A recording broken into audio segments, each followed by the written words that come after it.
Tig, as I know, it sometimes gets mentioned for people who aren't aware.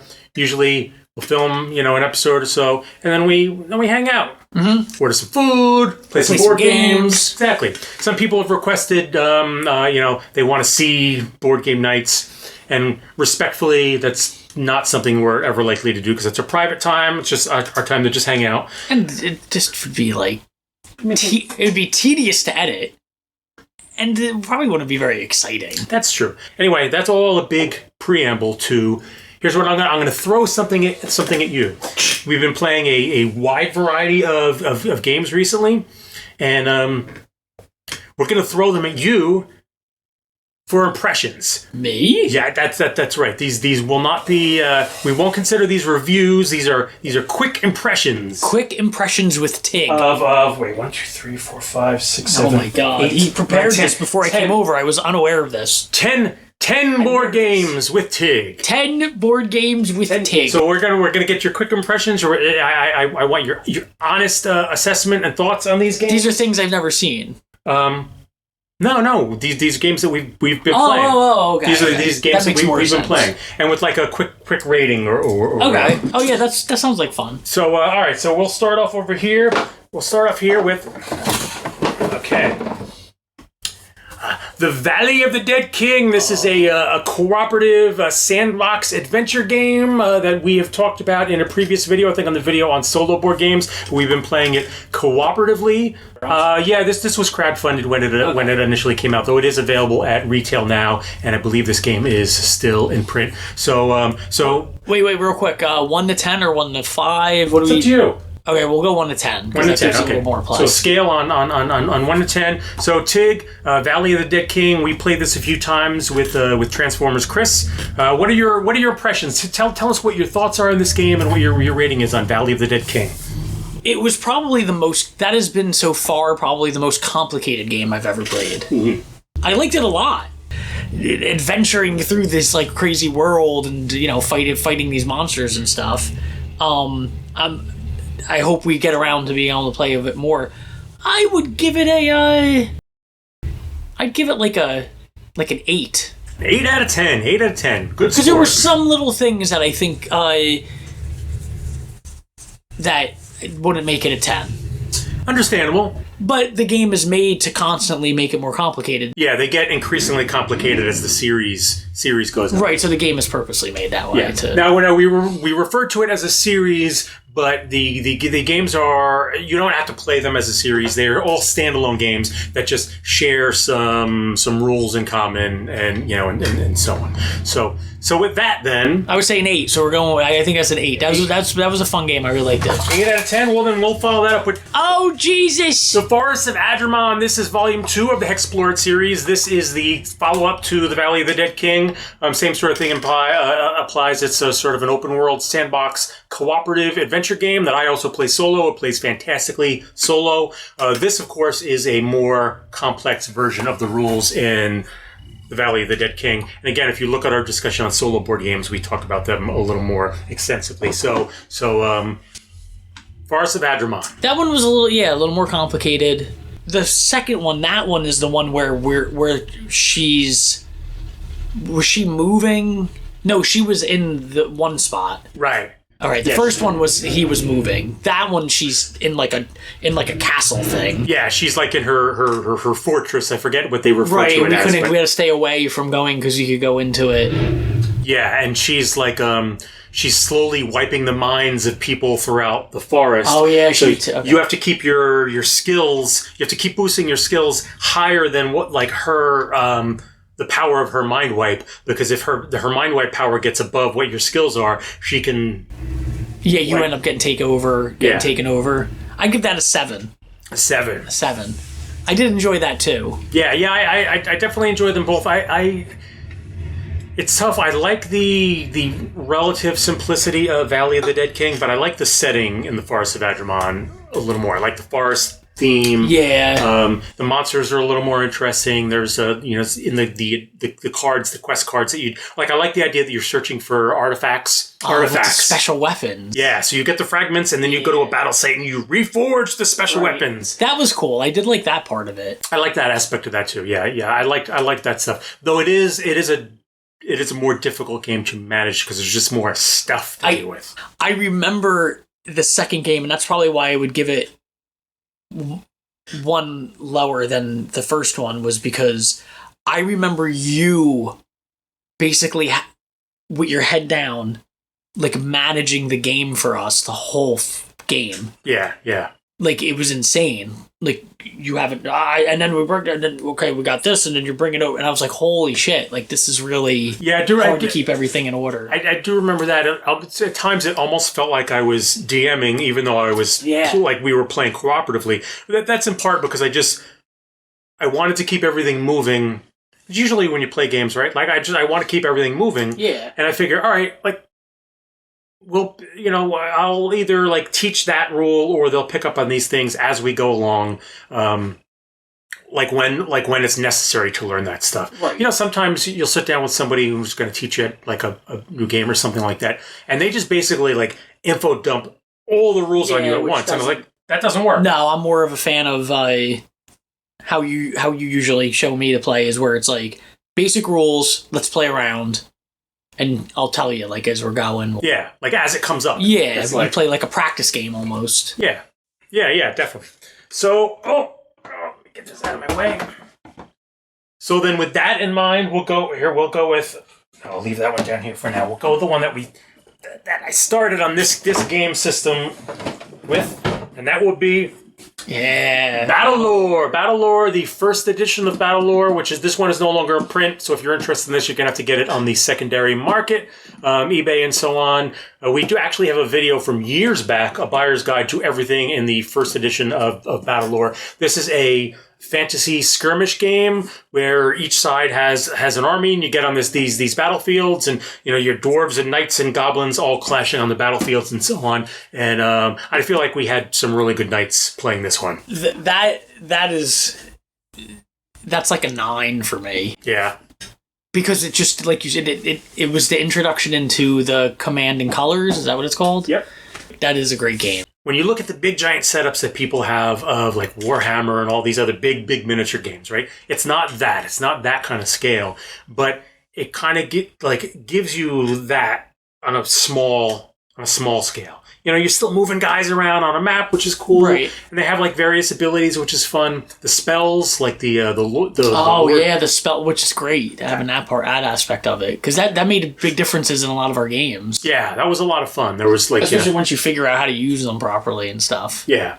There was one that I think we both used against one another in fun ways, where you could like teleport a piece across the map, and that was kind of, or when you can basically be like, oh, I'm going to cast a spell, and then the guy's like, no, you can't. That happened quite often. Yeah. You're smirking at you're like, the one person is preparing, like, I'm going to use this, and then you look up and you see the person smirking, and you're like, you son of a bitch. Yeah. And I feel like we haven't even we haven't even scraped the surface of that one yet, because there's just so many add-ons and stuff. Yeah, we should try to, I would like to go back, even if tonight we play again with that, because we again, for people watching, I don't know if but like, I never played any of these type of games at all. So for me, it's like all like, oh my god, these games are so amazing. Trying to even explain some of them is like mind blowing too. And I can't wait to get into some of the stuff that used in the past, but not necessarily extensively, like the dragons add-on, or the monsters. Oh yeah, because we got to play with a giant spider. I think was the last. Yes, that's right. She could like move in between. Like I remember the first time I had her, I tried to send her into the behind your lines. Right. But she got slaughtered, and it just ended up getting taken off the board. But having those giant monsters on the board is cool. Yeah, because they all have like different abilities. Yeah. So they can each. I like that because it means each battle there's something new that you have to deal with that you maybe wouldn't have to in another battle. Like with her webbing and how you have to kill her. Like you can't just kill her. You have to sort of wound her, but then you have to roll the die again the secondary role that actually puts her out of her misery. Yeah. I like that one a lot. All right, then with that in mind, I think we'll stay with that same system. Now, you actually had a really interesting experience with this because the next one is Memoir 44. Memoir 44. And you didn't just play Memoir 44. You went all in by playing a big 6-player 3-on-3 Overlord version of this game. Again, we have an extensive buyer's guide video on Memoir 44 that's somewhere in there. I don't know. We did it years ago. But this game you can still get. This one actually is still usually in print and is still available. And this is a great World War II skirmish battle game that I feel like is really easy to get into. But again, because there's so many add-ons. That one, I think I've said to you, I kind of liked more than Battlelore because you could fight from a distance. Yeah. Where Battlelore, everyone has to be on top of each other. Right. Which changes the strategy a lot. Like Memoir 44, when you can... The artillery, like, you could fire from so far away from each other. Yeah, you're halfway across the board. Yeah, the strategy just changes so much with that game. Yeah, you're like bunkering down in towns and hills and like, you know firing out of them, like hiding in little tree lines and stuff. That's like a 9.5. That was the Memoir 40, and especially because of the experience of playing with the 6 people. That was insane. Yeah, that was really good. Yeah, you're like across from. It was so weird because like you're playing 3-on-3, and for people who don't know, but you play 3-on-3, and there's basically 2 generals, and you're handing out the cards for like what like the other generals or corporals or whatever are like supposed to do for that round each round. Yeah, because it's not like a free for all where we're all getting to decide what we want to do. Yes, yeah. So you have like you get to make your own choices, but you have a limited kind of set of choices you can make. So for people who know the game, we played the Sword of Stalingrad giant battle map, and for people who aren't familiar with the game, this is a recreation of Battle for Stalin, and it's literally the size of a table. Oh yeah, it took up the entire kitchen table, a whole entire kitchen table, like probably hundreds of pieces that were on there. And so you're bunkered down like in these towns with this like trench system that sort of ran around it. And so your opponent like is coming in with all these tanks trying to get across, and you're just kind of like bunkered down, holding fast. But then slowly, as you were getting picked off, I was like starting to send guys over into your front to hold on there because I just had that big giant clash for a hill. We were like, trying to hold on to this hill, which was like a big important objective for the Germans. Because we played, Tig and I were on the Soviet side. Tig and I were on the Soviet side, and our opponents were playing the Germans. So we're trying. I'm in the middle trying to hold this hill, and they were just throwing waves and waves and waves of guys at me, and just use the old Russian tactic of like put bodies up there, just put bodies up there. I Memoir 44 is actually like one of my favorite games of all time. I love it. It's fast and easy to learn, but when you add things, it can get more complicated, and it's just I think it's a lot of fun. Yeah, like I love Battlelore, the fantasy part of Battlelore, but I wish like Memoir 44. Like I wish there was a mix of the. Does Battlelore have it where you can there's got to be arrows at some point and stuff like that, right? Well, there's the archers. Oh yeah, there are the archers. Okay, yeah, but they can't fire that far. Right. I don't think they have anything that's the equivalent of the artillery, where you're basically firing across the whole damn board. Yeah, like Battlelore is visually and everything with like the monsters and stuff is really cool, but Memoir 44 strictly for the gaming strategy aspect of it is just much more fun. Yeah, I of course, I mean... And then the historical part of it. Yeah, I'm a big fan of World War II games. I grew up on Axis and Allies, love that sort of stuff. Right. And so Memoir 44 just scratches all those itches for me. I'm a big fan of that.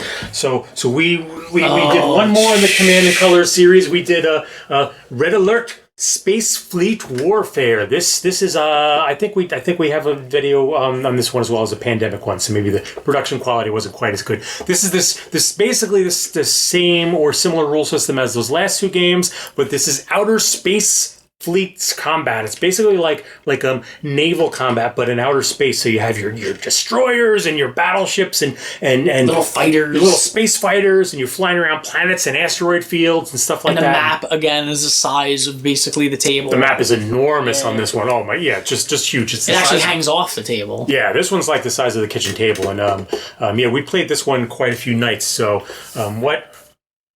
Oh man, that one. I really like that game.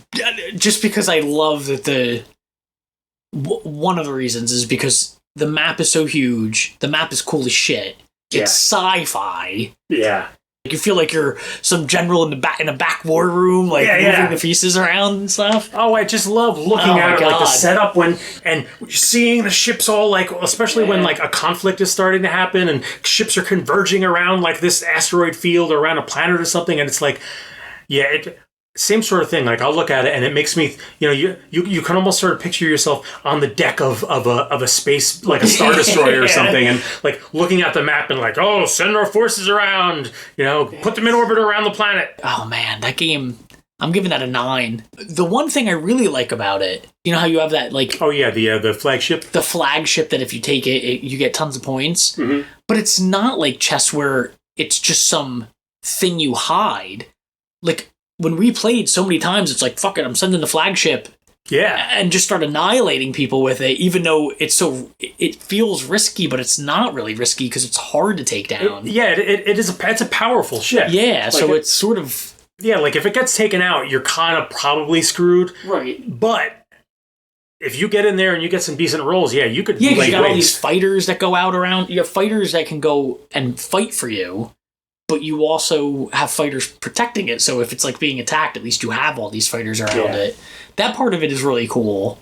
Yeah, I think the only downside of that game, and it's not even a downside because it's something that I love, but it's also it makes it difficult to recommend to people, is that it's so big. The map is so big. I mean, it literally overhangs my kitchen table. Yeah, I feel like some people would have to play that on a floor or something. Yeah, it's just absolutely enormous, and the setup can take some time because if you don't pre-put all the ships on the pegs, on the the standees on the pegs and stuff like that. Yeah, I think it took us 20 minutes or a half hour to set it up, and then after the game, we sat around putting it all together. Yeah, with the idea of maybe spending a night gluing it all together, maybe painting the pieces or something like that. Yeah, which is still something one of these nights we need to do is just glue them in place so that so we never have to do that again. Because that's one I hope that we will continue to be busting out all summer. That is a fun one. Yeah, I like that one a lot. So that was a 9 out of 10. Yeah, that's a good one. So those are some enormous ones. Let's go small for a minute. Oh, let's go small with Sprawlopolis. Sprawlopolis. Look, this is the entire game. It's 18 cards. Sprawlopolis. I think we have a pandemic video on this one too. Sprawlopolis is a little 18 card city building game. I often play this solo. However, this can also be played with multiple players, and we have played it multiple players. I think one night, what was that? Was that after a yard work day? Yeah. That was after we shoveled a bunch of stone. It was I'm too exhausted to bust out a full-size game, but let's try this out. We lost twice. But we almost won. And ended up playing it co-op. So, and then you ended up taking a copy home and playing it with the missus as well. And we won. Yeah, that's right. So, give me your impressions on Sprawlopolis. That's cool. That's a great game to play family-wise or by yourself, even like you said, if you just got nothing. Very easy. Yeah, as far as like learning it. Yeah. Lots of strategy in it. It's sort of the fact that you have to pick out the 3 cards in the beginning to kind of set sort of this is the points you have to get, and these are the parameters that you have to sort of follow. I don't want to go into a whole rules thing, especially because we've touched on it in some past videos and so on. But basically, you have 18 cards. On one side of the card, you have city blocks, and on the other side of cards are a set of objectives. 3 of the cards get placed up at the top, so each game you'll have a different set of 3 objectives, because each one of these 18 cards has a different sort of objective in there. So you have a set of 3 that give you how you score points, and then you just one by one you're laying out these cards, building your city, trying to meet these objectives. And there'll be things like, build the longest road, or have industrial blocks next to commercial blocks, and just sort of things like that. And the thing that makes it interesting is that you can put cards over top of other cards. Yeah, you can overlay them. Or even partially overlay them. It's a game that presents itself as a city building game, but really it's a puzzle. Mm-hmm. It's a puzzle game. And I know you love puzzles. Yeah. I know you're a big fan of puzzles, especially like little wood fidgety puzzles and all that kind of stuff. So I kind of figured that would kind of click with you, because it's at its heart, it's really a puzzle game more than anything else. Yeah, that's a fun. That was a fun one, and that's I'm looking forward to that to be one of my winter games, like solo winter games, when you're just stuck in the house and you're sort of just playing, sitting at a table. I'd give that a 7. Yeah, I don't want to give it too high of a score, because then I feel like I don't want to give it the same score as those games. Sure. No, fair. Yeah, and there's a, for people who are interested in that, there's actually a bunch of expansions for it. And in the case of those games, expansions are literally like 4 cards. Right. But they're super cheap. Like the game itself is like $10 or $12. The expansions are usually like $4 each. There's a bunch of expansions. You can also get a version of it called Agropolis, which rather than city building, you're building like farmland and rural areas. And then just came out is Naturopolis, which like national parks and stuff like that, and an open landscape like nature landscape. And then there are add-ons called Comboopolis, which lets you combine you can play like Sprawlopolis and Agropolis together, or Sprawlopolis and Naturopolis together. Oh, that's cool. To have like combined kind of boards. And they're all available through Button Shy Games, which exclusively do these little wallet games. And I think you can get like a bundle of just like everything all cool. at once. I would say too that someone who has played Carcassonne, played Carcassonne not just on the computer, but like played Carcassonne, especially with the family. Right. That's better than Carcassonne. That's high praise. Carcassonne's a great game. Right, but I would play that with my family before, or even by myself, before I would play Carcassonne again. I know you and I have talked about it before, because we're both big fans of Carcassonne. Yeah, it's one of the games that kind of helps spark the modern board game explosion, along with Catan and Ticket to Ride and Dominion. Like, these are the games that those I feel like are the big 4 that brought board games into the modern era, in the U.S. at least. Right. But the one downside of Carcassonne is scoring at the end of the game is a huge pain in the effing butt. It is. Absolutely hate it. That's why I think most people, and we've said this before, like playing it on the computer. Yeah. Or on, like Xbox, because the freaking scoring, adding up the score is so exhausting. It's a chore. Yeah, you're double checking yourself and triple checking yourself. It's a big pain in the butt, which is a shame, because I love the game. Yeah, but I prefer to play it like on a computer or console. Just let them add it up. Yeah, but that's why this is more fun, because it's very similar. Even the counting of points and stuff is similar, but it's not as complicated. Yeah, and it's fast too. It's very fast. So we only played this a couple of times. As a larger group, I think we played this with like a group of 6 or 7. It's also by Button Shy Games. I almost even hesitate to call this one a game, because it's barely a game. But it's like a little party thing in Vino Morte. Yeah. We played that last weekend. Yeah. So this is actually fun to just sort of have in your wallet for, like, if you're going out to drinks with some people. It's basically just a bluffing game. You pass out some cards. Some of them are wine. Some of them are poison. And the idea is to be the last person standing, because as people get poison cards, they drink the poison, they die, they're out of the game, and you're just like trying to, you're both bluffing and sort of gambling that you do or do not have the poison to, like, be the last one standing at the end of the round. Yeah, so. You made a good, you said it was kind of like Princess Bride, like the scene with the... Yes. Yeah, it's very much that Princess Bride scene. Which happened while we were playing. Yeah, you versus your daughter. Yeah. Which was like, would she have given me the poison, or would she have put it in front of herself? Yeah. Yeah, so, I mean, not to put Well, no, I'll let you give your impression first before I say my bit. No, go ahead. Give me your impression. Well, it won't change what I'm going to say. I guess that's true. Yeah, I mean, I certainly wouldn't include that in like as far as like these are great games and like that sort. Like it's I consider this more of like a little fun distraction. Mm-hmm. Like you're in a group and it's just something to like. Yeah, I think you have to grade it on a different. Yeah, you have to take it for what it is. Yeah. I mean, it's not complicated. There's really nothing to it. It's you could play the same game with like some stuff written on scraps of paper if you wanted to very easily. But it is, I think, good for that kind of like, let's say you're meeting with a couple of friends out for a couple of drinks or something like that. You have it in your wallet or you have it in your pocket, just as like a quick little something to like get some conversation going or get people laughing as you're doing, and that's really all it is. It's and it's fine for that. I think it seems like fine. I give it a 6.5. 6.5. I like the aspect that the person handing out the cards isn't randomly handing them out. Right. Which makes it more fun. That is a big key. Yeah, the cards don't get handed out at random. The cards don't get handed out at random. The dealer who's going to deal the cards knows who's being given what. So they get to decide who's going to get poison and who's going to get wine, including themselves. Which makes that's a huge reason why that game's more fun than a lot of other drinking games. Because the person's kind of in control. Yeah. Of like someone could literally just be like, I'm not going to give any of them poison, and I'm just going to sit back. Well, there has to be. There always has to be poison. Yeah, there has to be. Well, if you give everybody poison, you can do that. That's funny because then you're literally sitting back watching people like, oh no, I'm going to take, and you're just sitting back laughing because they're all going to be dead. Like there has to be at least one poison and at least wine, but otherwise it can be any combo. Oh yeah, because one person has to win basically. So you could in theory poison everybody. Keep a wine for yourself and poison everybody else. Yeah, but that makes it fun. Yeah, you can do something. I'm giving this a 7. Oh, it bumps it up.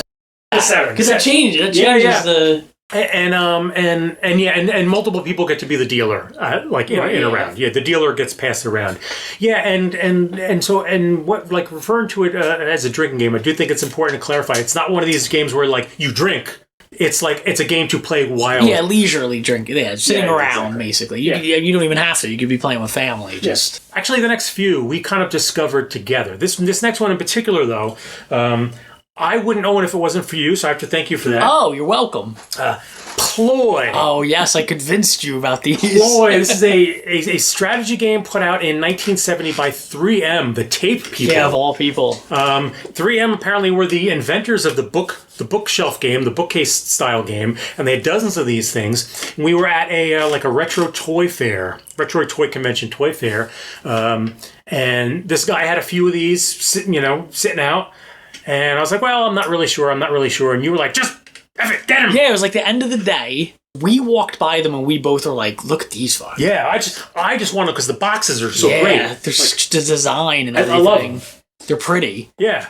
The guy was like, because you were like, I don't know, I can't spend whatever. And he was like, $20 or whatever. He's like, just take them. The whole set. Yeah, just take them. And I'm like, come on, you have to. I'm really glad you convinced me because we had not. I mean, we actually, we ended up. We played it last week or whatever, 2 weekends ago. So impressions.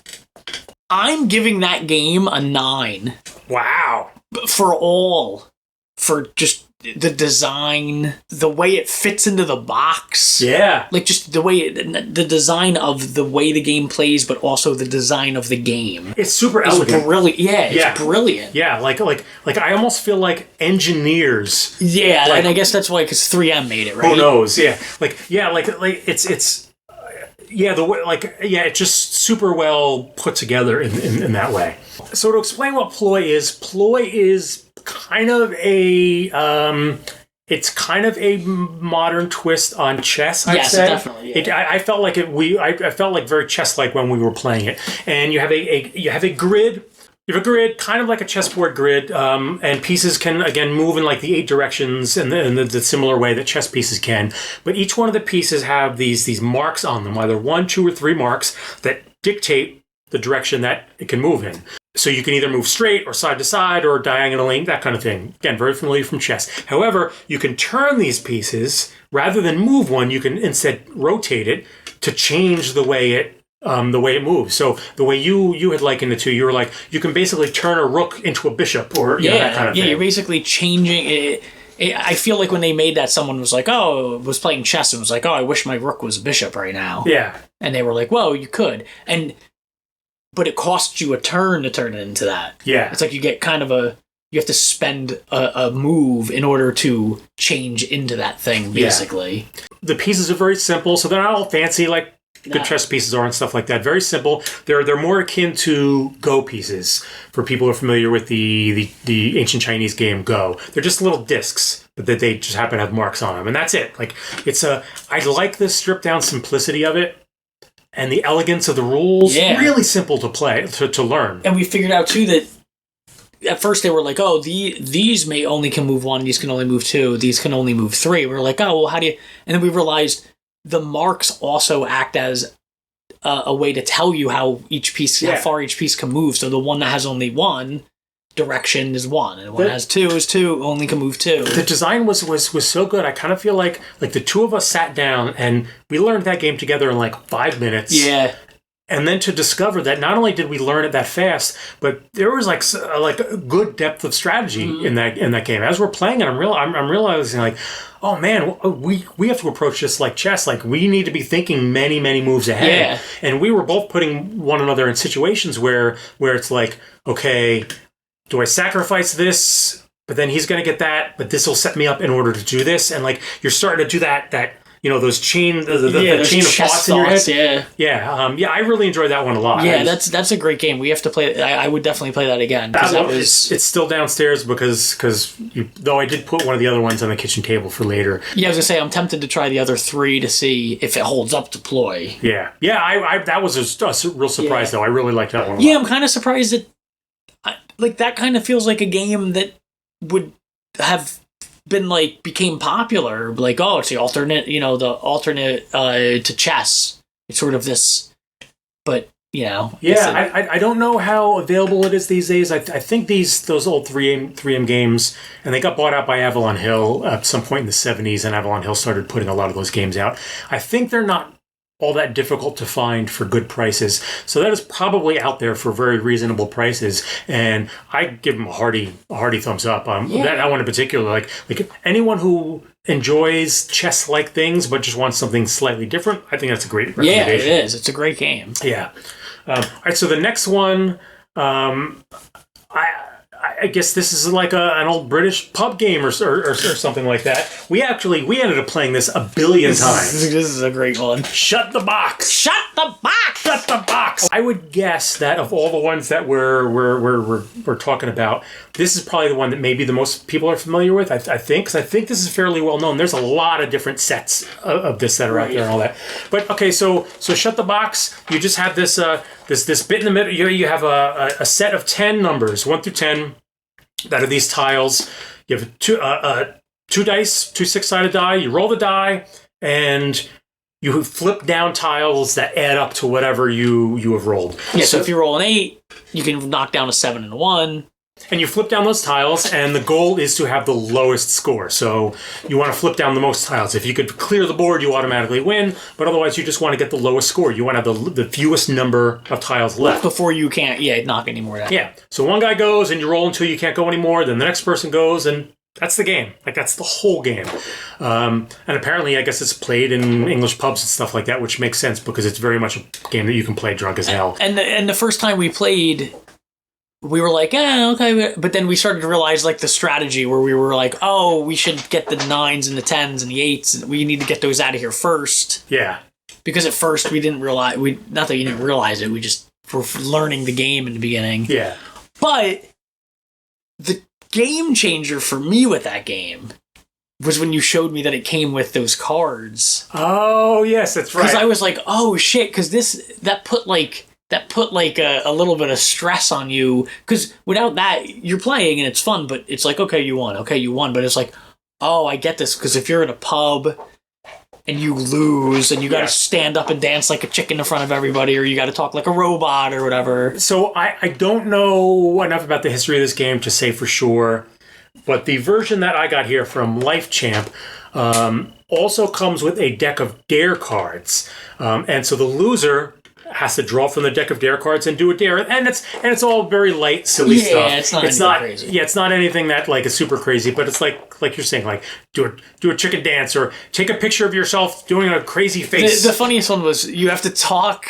Yes, like I love that. What was it in the tune of Happy Birthday for the whole next? Yeah, the whole next round, talk to the tune of Happy Birthday. It's silly stuff like that, but yeah, I like that because it adds like a slight there's a little more reason to want to win. Yeah. It's not super deep, but sometimes you don't. Sometimes that's not what you want. Sometimes you want some lightweight stuff that's just fun. Do I have to give that a score? You still have to rate it. On the rate of a pub game. Pub game, sure.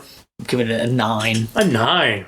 I like that. I do like because when I think of pub games, I think of like darts. Yeah, and then there's the I've played that the bowling thing where you the ones that's a fun game. I stuff like that. Though most pub games tend to be like dexterity games. It's there's skill. It's that kind of thing.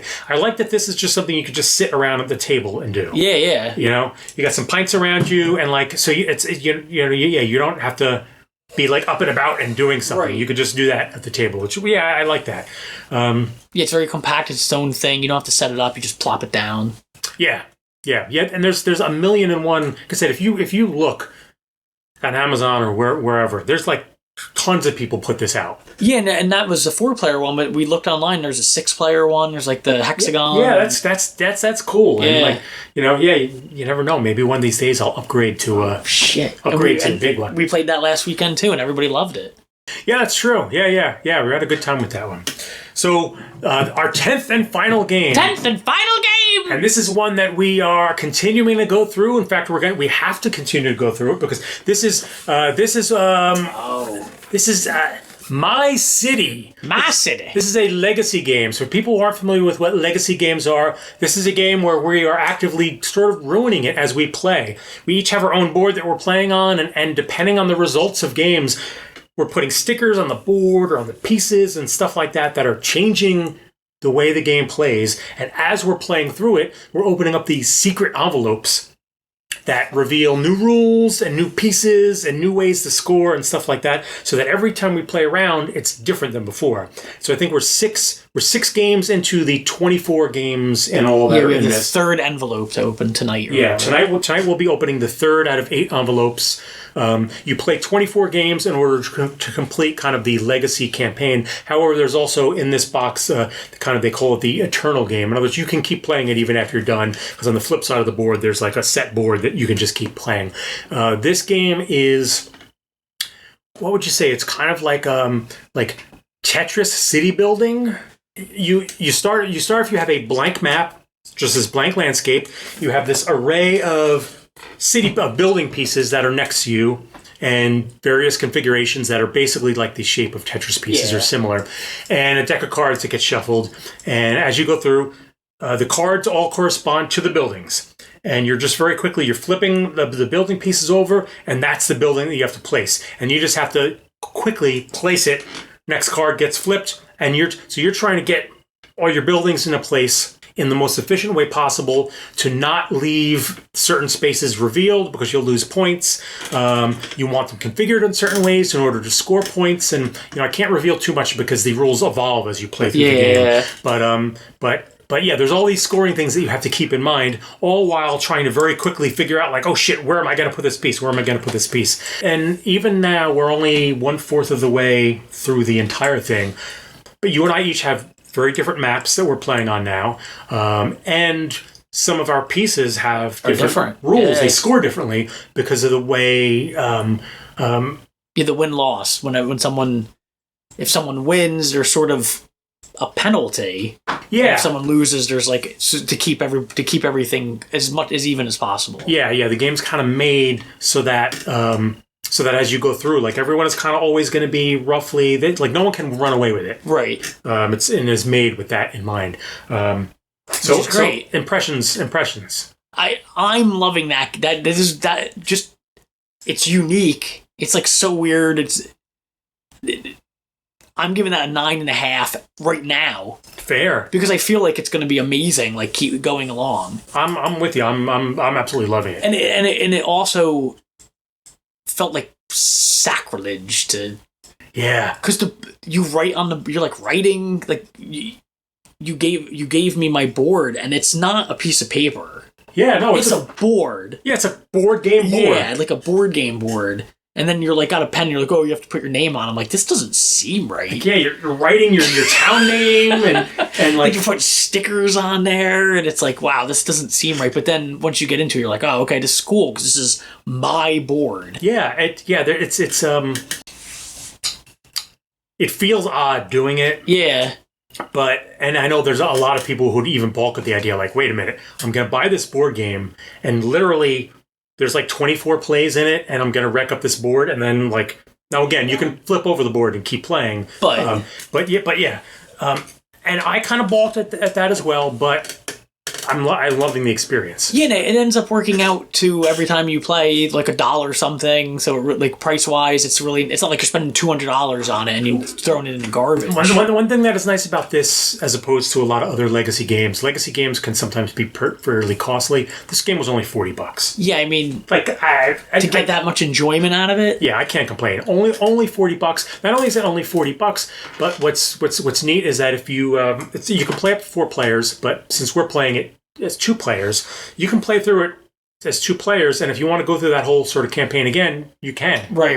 With using the 2 remaining boards, because just sort of repack the stuff into the envelopes, and you can do that again. Plus, again, there's the eternal version, like because I like the game just even as the game. Yeah. Oh yeah. So I like the fact that you can just sort of keep playing it after that. When you want you just want to do some Tetris building. Yeah, which is cool because in the beginning they would say to you like, oh, don't look at the other person's, try not to look at the other person's board, and you gotta kind of move, and you're like, oh, okay, like, but then you realize you almost never get a chance to look at the other person's board, because you're moving so quickly, and you sort of you both fall into a rhythm of like, you flip the card over, and one of us will say like, all right, I'm good. So in your head, like you got like 5 seconds, so you got to put this down. Yeah.